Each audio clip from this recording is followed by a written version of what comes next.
जय शिव शंकर, जय भोलेनाथ। तो दोस्तों, सावन का महीना आ चुका है। श्रावण मास में सावन महात्म्य अवश्य सुनना चाहिए। जो भी भक्त सावन मास में भगवान शिव की विधि विधान से पूजा करते हैं, उनका अभिषेक करते हैं, उन पर बेल पत्र चढ़ाते हैं, नित्य शिव मंदिर जाते हैं, भगवान शिव उनकी सभी मनोकामनाएं पूर्ण करते हैं। बंधुओं, सावन मास में भगवान शिव कैलाश छोड़कर मृत्यु लोक पर वास करते हैं। इसीलिए कहते हैं कि जो भी सावन मास में देवों के देव महादेव की पूर्ण श्रद्धा से पूजा अर्चना करता है, उन्हें सभी मनोवांछित फलों की प्राप्ति होती है। सावन मास में शिव स्तोत्र सुनना चाहिए। प्रतिदिन शिव चालीसा का पाठ करें, शिव पुराण पढ़ें, शिव जी के 108 नाम का जाप करें। ऐसा करने से सभी मनोरथ पूर्ण होंगे। जिनका विवाह नहीं हो रहा है, उनका विवाह हो जाएगा। जिनका व्यापार नहीं चल रहा है, उनके काम में भी उन्नति होगी। सावन मास में सावन महात्म्य अवश्य सुनना चाहिए।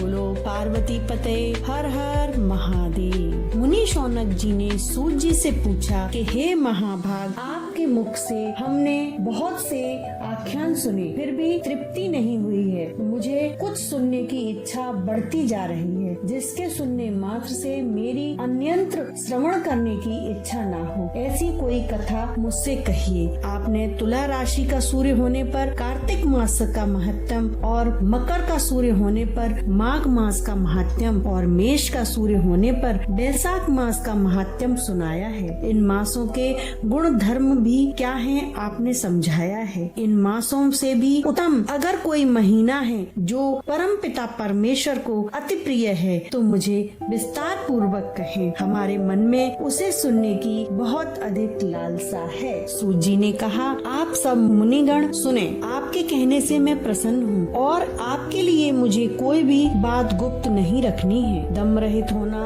आस्तिक बुद्धि होना, शठता न होना, परम पिता में भक्ति होना, सुनने की इच्छा होना, नम्रता होना, ब्राह्मण भक्त होना, सुशील स्वभाव होना, धैर्य होना, पवित्रता होना, तपस्वी होना, दोषारोपण रहित होना, ये 12 गुण श्रोता के कहे गए हैं। ये सब गुण आप लोगों में विद्यमान हैं। इससे मैं प्रसन्न हूँ और आपसे तत्व बात को कहता हूँ। एक बार ईश्वर ने सनत कुमार से कहा कि हे सनत कुमार, हे सुब्रत, हे ब्रह्मा के पुत्र, आपकी भक्ति से प्रसन्न हो मैं आपसे अत्यंत गुप्त बात कहता हूँ। वर्ष के 12 महीनों में श्रावण मास मुझे अत्यंत प्रिय है। पूर्णिमा को श्रावण नक्षत्र का योग हो जाने से इस मास का नाम श्रावण पड़ा। इस मास के धर्मों की गणना करने के लिए भूमि पर कौन समर्थ हो सकता है, जिसके संपूर्ण फलों को कहने के लिए ब्रह्मा हुए। जिस श्रावण मास के महात्म्य को जानने के लिए इंद्र हुए। भगवान अनंत,